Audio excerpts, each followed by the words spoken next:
since March 15, we have been on lockdown. We are confined in our community.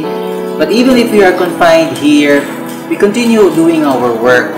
There are 30 of us here in the community, so it's quite a big community.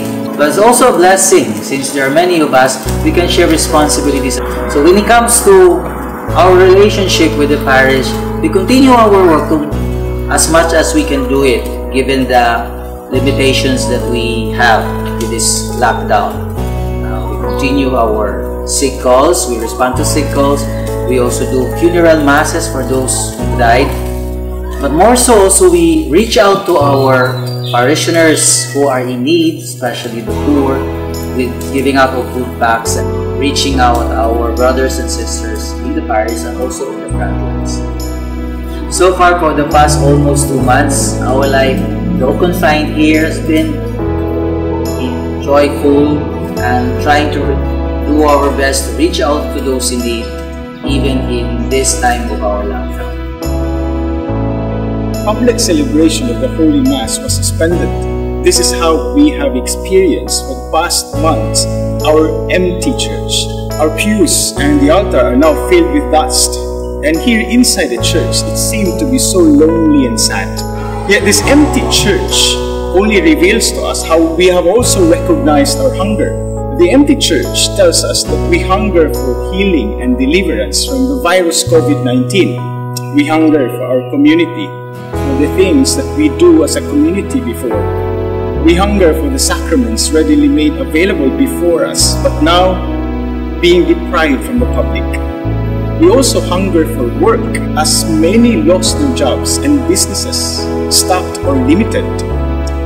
As a parish community here at our Mother Perpetual Help, we have thought of responding to these needs. As a response to that, we have committed in bringing sacraments into the homes of our parishioners and friends, even beyond the territory of our parish, through the gift also of social media.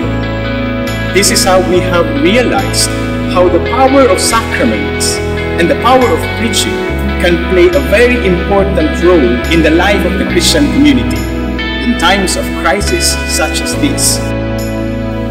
When the LGU of Davao City and the Archdiocese of Davao issued guidelines that are to be followed strictly, we were already entering into the season of Lent, and we know that this season has many activities, especially the Holy Week. So here in DRMC, we ask ourselves how we could address the situation pastorally, considering the guidelines set by the local authorities. Social media has become very instrumental for us in Davao Redemptorist Mission Community nowadays, for it has become a tool wherein we have been able to reach out not just to our parishioners and friends, but also to people outside the country like South Africa, Canada, and the United States.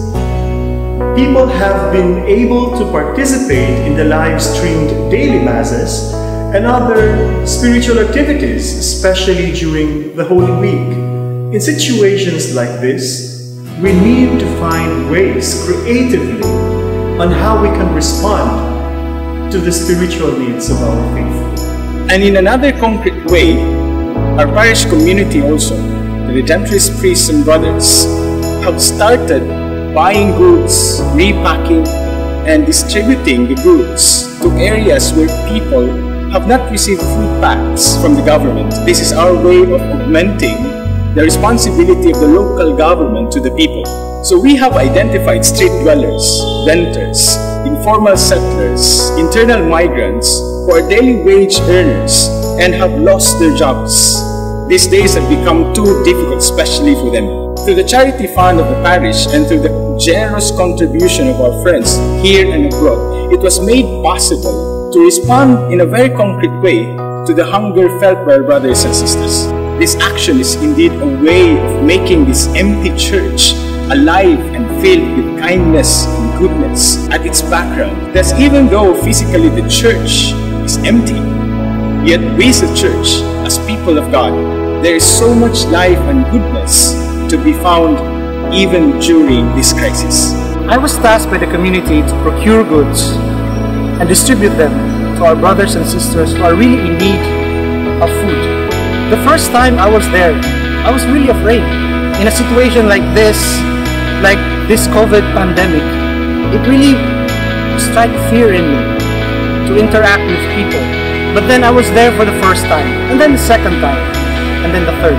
Eventually, the stories, the thank yous, the smile of the people receiving them gives me courage. And in the end, love dispels fear. In this time of pandemic, we should be cautious. Nonetheless, it should not dampen our spirit.